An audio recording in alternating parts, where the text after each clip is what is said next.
All right, welcome to Behind the Scenes. Today in studio, we have Chris and Nick from Fyrebite Studios. So for our audience, why don't you guys make a little introduction, tell everybody where you came from and what you guys do. So we're Fyrebite Studios. We're an indie dev studio that came together earlier last year. Yeah, earlier last year.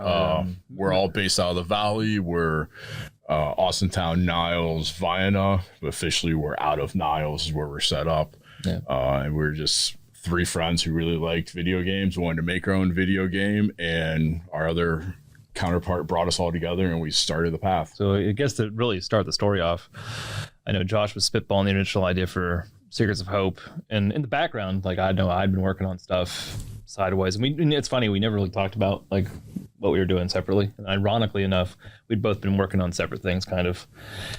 Josh's story kind of drew me in. Like I when I was younger, I actually wrote a book. I was a published author. And so he's like, wow, you know, I really have a narrative side of things.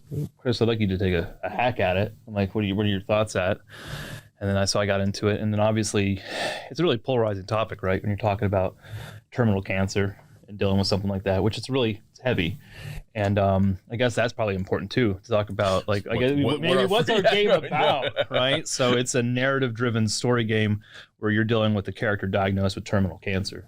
And you're going from their perspective as somebody who's in early retirement age.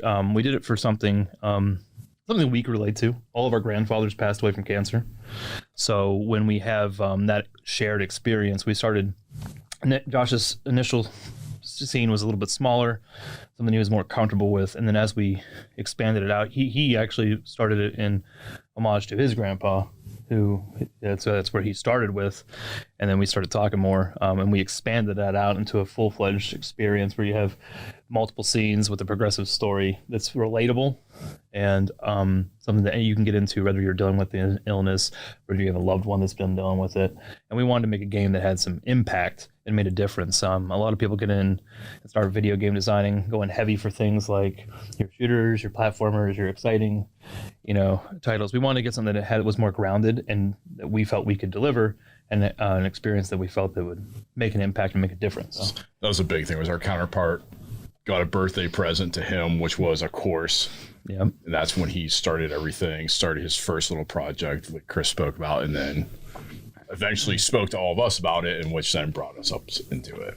And how many years in development has this been going on? This was actually a pretty quick turnaround. So we wanted to make sure it's something that was a manageable for a first project and not super time consuming. So we're about from creation of studio to completion of product, it was probably about 18 months for us. Well, which is it's a quick turnaround. Yeah, how many developers do you have? Just the three of us. Just the three, yeah. This guy right here is like the art. I like the art side. That's where he comes in. Josh created the overall concept. So the initial scenes and tones, like you're seeing, that was definitely Josh. Josh did a lot of stuff too, and he has a nice art touch as well. But when it comes to polish, Nick has formal education. Yeah, there's. We all had our stuff. So I'll say Josh was, we'll say, almost like the producer. So he was the one who had the idea for us to follow, our guiding light. Yeah. And then Chris does a lot of the narrative, a lot of engineering, story, and then engineering and stuff. So he does the physical coding and stuff like that in the game, and also the building out. And like he said, myself, from an art background, I came in and make things look more pretty. From what I've heard, and some of these game developers take years to develop, hundreds of people in their production and engineering, and budgets that are off the chart. So how are you doing, and how are you pulling that off? I mean, that's all three of us had our 9 to 5 Monday through Friday working our jobs. So it was sacrificing after that, working on it, and thankfully through, we were using Unity at the time. Yeah. Through that, we all could be working on the same project, and through cloud storage and whatnot, compiling it all into the same thing. So it was nice. We all didn't have to physically be in the same location with each other. Version control, essentially. But I mean, we all had to put on different hats at multiple times. There's a time where we were making the game and we kind of put it on pause, and we're then promoting the game, which then to get back into making the game was a little bit of a rough switching around and doing all that. So it's definitely rough with 3 people, but it's doable. I'd probably say one of the things that's, when you have a smaller team, it's easier to be flexible and versatile and move the ship a lot faster. Larger teams generally tend to be cumbersome, and ideas take a lot longer to change. Now, what does that limit us on? Sometimes is scope and size. So obviously, then we keep the features down to what we feel is manageable and we can polish and make comfortable. Is it a AAA experience?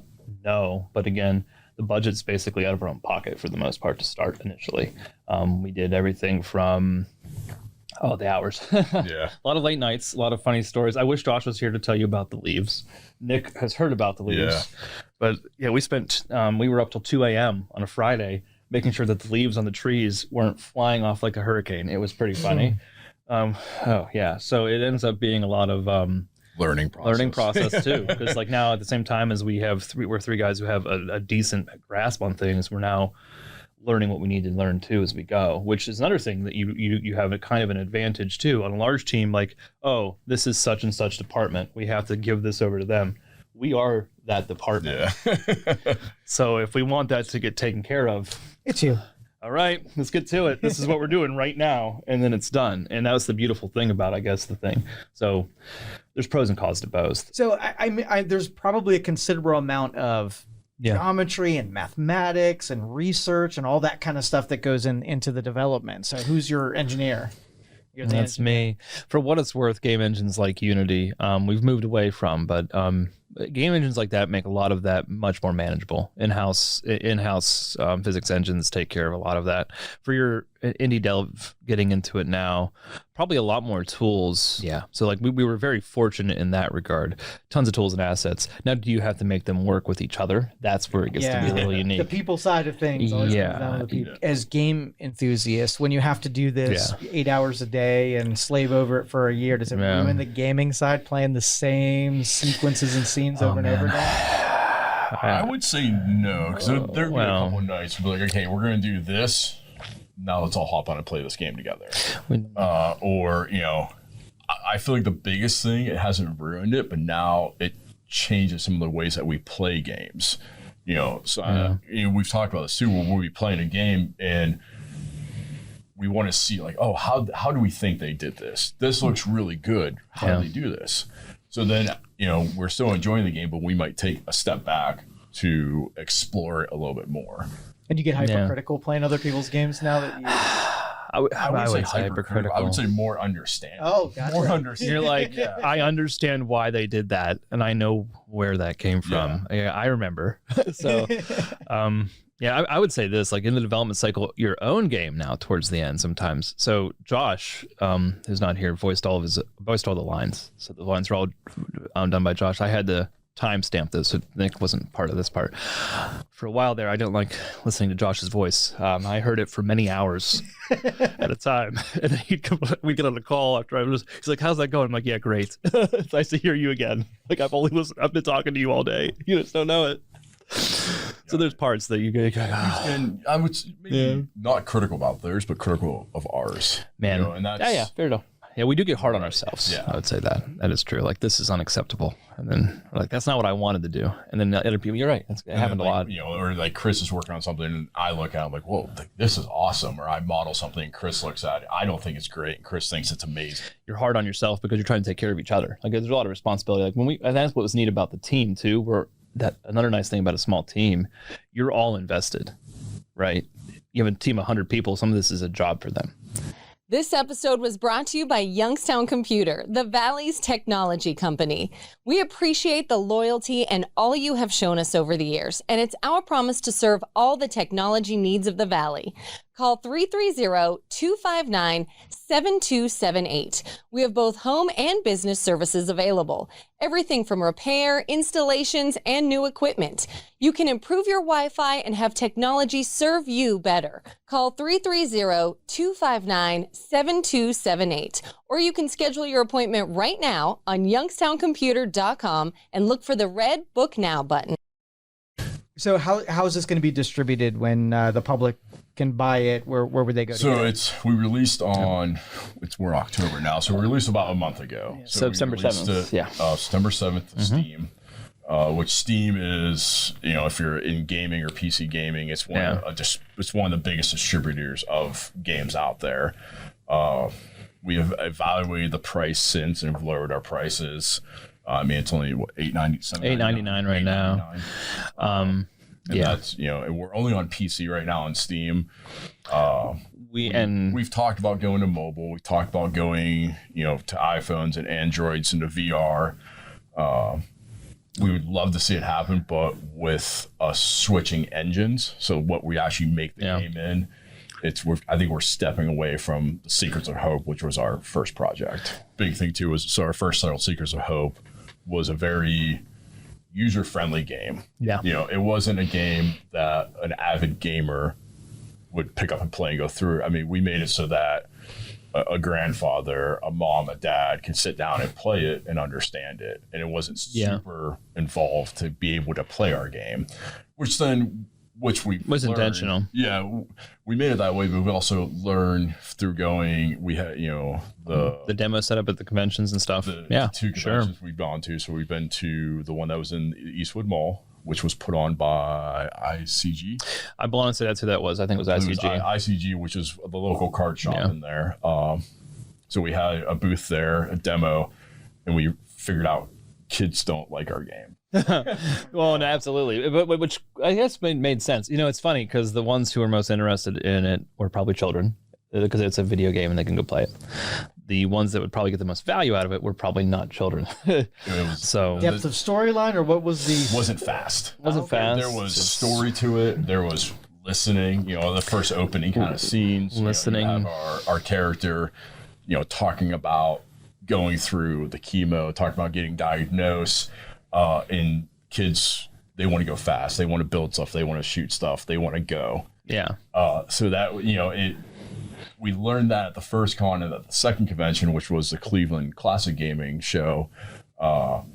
We would, you know, just come straight out and tell the kid, hey, this isn't like Fortnite. This isn't like Halo. It's not going to be fast. And he would say, oh, okay, and turn and walk away. So what was ballpark? What does it cost to put a game out to market? And are we talking in sweat equity? Because we can do it that way. Well, let's just say you had to pay someone to do what you guys did. So if we look for the production hours on our end, I mean, we probably put in, comfortably 200-ish production hours is roughly what you would see. Various licensing and fees. On the low end, you'd be looking at 60 to 100,000 probably for a product like ours in production value. If you just took somebody in their time that they spent, that's a big chunk of it too. Is our time working on it, getting it developed, going through, and all that. All right, we're gonna watch this video. If you want to take us through the game and do some explanations where might see. Oh, so starting out, it's one of our pride and joys. It's our studio. We have here our sign that we take with us. Nick made this to the conventions.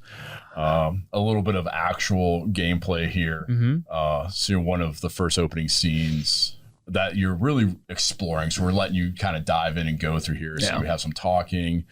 Once our character, goes through and explores and talks, and then we get to start exploring like the forest is what we kind of started calling it, which is one of the more open areas. Absolutely. And here's where you find all of our secondary scenes, which are just little core memories of our character's life and whatnot, which the other cool thing that's in here, we get to in a little bit, but it's just the scenes. We took, from a story development standpoint, the initial idea was more of a point and click adventure where you have objects that drive the story, where you can come find an item and then interact with it to actually relive the memory, so to speak.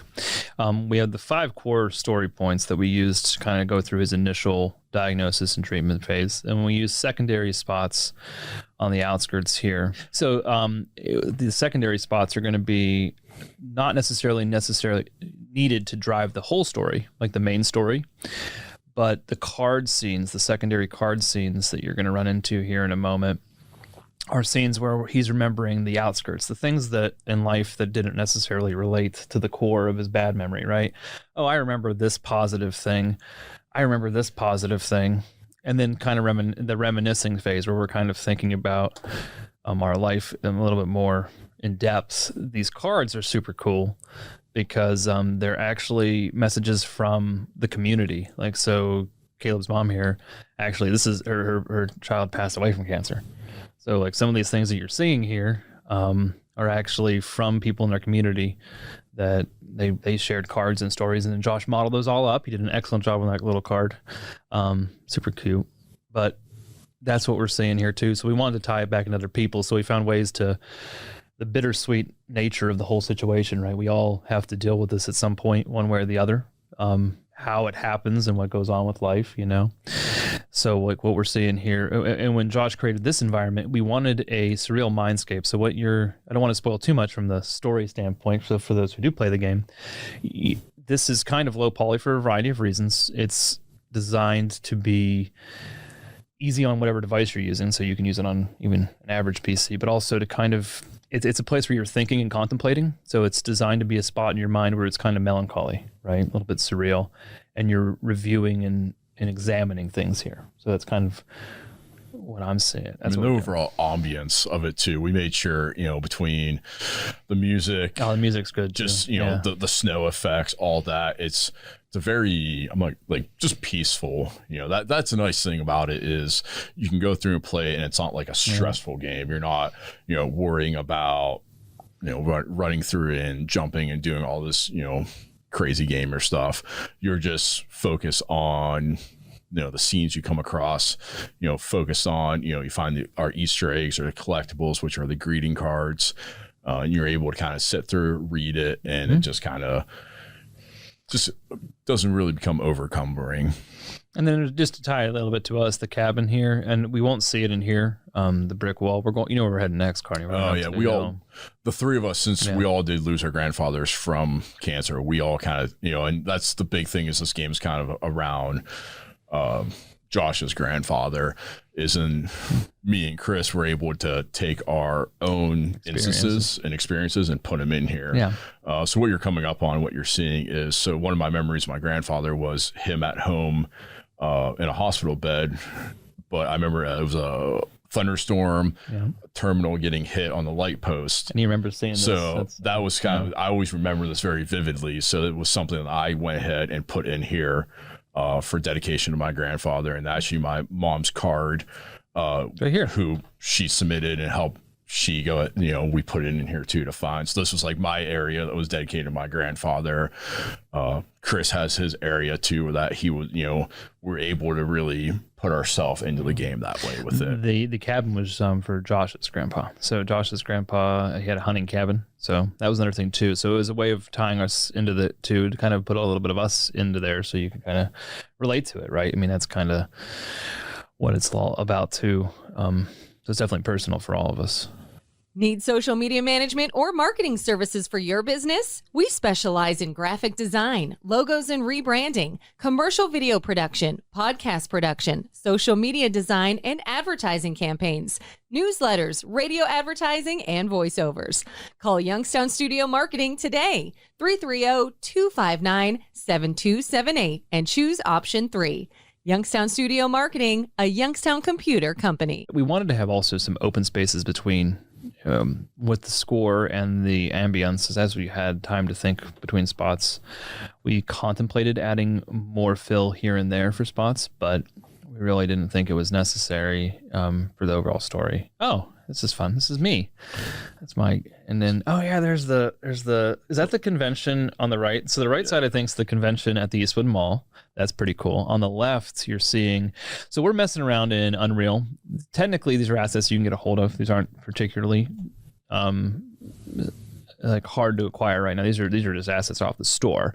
We're delving into a couple ideas and concepts here. So as we explore, one of the things we're doing for future projects, more of a fantasy setting, kind of going back to one of our roots. So our first project, obviously, we talked about is a Story for Impact, something that's a little bit different, where we have almost like a walking simulator storytelling game. When we come into Unreal, one of the things that we really want to try to explore is one of our personal favorites now. So like, what do we love playing? We love fantasy-based role-playing games. That's one of the big ones. So we have this beautiful little fantasy village we're messing around in. Nick, you played a lot of, like, what did you say? I know World of Warcraft was tons of World of Warcraft. Did you play any of that too? Yeah, I mean that was, we came I mean, it's hard to say like what kind of genre of gamer you are. Yeah. But it's something where this is a connecting bridge for all three of us, is that we all like the style of game. So, we started learning on Unreal. We grabbed this little package. We popped it in here. Now we're exploring, kind of like how we talked about earlier with playing other people's games, like what we like, what we don't like. So now we're just having fun. We're playing around with this, Absolutely. We're gamers at heart. We're kids at heart. So it's like, okay, what would I want to see? What would I want to play? In how Chris said, we're kind of going, not so much having the very impactful story, like dealing with cancer and stuff like that. Now we're kind of switching gears a little bit and going something where we might find something that kids might like playing, and going from there. More a broader audience, probably a good way to say it, not just exclusively. And we want to find ways. And what's interesting by going into the fantasy genre, one of the reasons, and I wish Josh was here for this one, but I'll kind of speak for him. He would be really excited to see fantasy VR style game, because one of the things he found, because he does a lot of VR content creation, he does a lot of that. He said one of the things that's lacking is depth of story and character development, and it's just you get in, you do your thing, and it's a great experience. He loves VR. He said, but man, it'd be cool to have more depth. So what if we put a little bit more into the future projects? So creating something like a fantasy village in the middle that has story that you're tying your character to, and lore and things that matter to people. Like right now, it's fun, but it doesn't connect you the same way, and that's really what he was talking about too. One of the reasons why we're even exploring fantasy settings like this.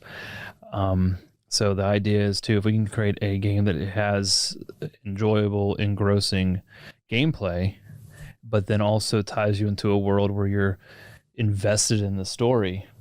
Man, so he's like, we've already started with a story game. We've already figured out, and I guess we didn't even mention it. We won we won the award. Yeah, we won a best narrative award at the GameCon for the game, which is super. We didn't even bring it. There it is. There it is. Yeah, we won our indie best narrative, and so we already can do narrative. We've got some field for that. So why don't we take some of our narrative skill now, translate that over into a game where we can still create a lot of impactful stories through there, things like that. Like with a big role-playing game, we can do so much more with organic storytelling. We want you to find your Luke Skywalker of the story and enjoy him going through those actions and be able to follow him across the quest. You're mixing Star Wars, you're mixing sci-fi and fantasy. We're mixing a lot of You're going to stuff upset a whole bunch of people. They'll get the reference. It's okay. But yeah, and so that's what we've been doing here a lot, that we've been exploring. So as our next directions go, as we evolve, now that we've got a product out to market, we've got it out to some people's hands. People have generally enjoyed it. We've had a lot of good experiences. We've learned a lot. We want to go to our next steps. So that's kind of what you're seeing here for sure. We're gamers at heart, so we want to try to put our stamp on it a little bit, just give a little bit of what we feel is missing too. Like a lot of the stuff that we've come out to now has become heavily monetized. Part of the reason why we moved away from Unity. It's been more about the money and less about the art, less about the immersion, less about the community. So one of the reasons why we're trying to make a lot of our decisions and choices is to try to get back to a little bit old school mentality. It's funny to think about gaming as old school gaming, right?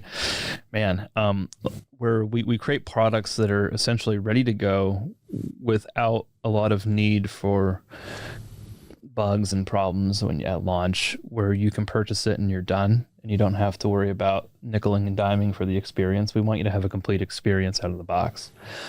So where you can go in and enjoy it. Like, would there potentially be expansions down the road? Sure. Would there potentially be this down the road? Sure. But it would be complete content that you were paying for that experience, and you would, at a level that you would understand and appreciate. Instead of just, we're trying to get back to that. That's really one of the things that we wanted to do in our experience. And that's what, yeah. And then right now, pretty strongly leading towards VR, because there's a lot of space there for something like that to grow.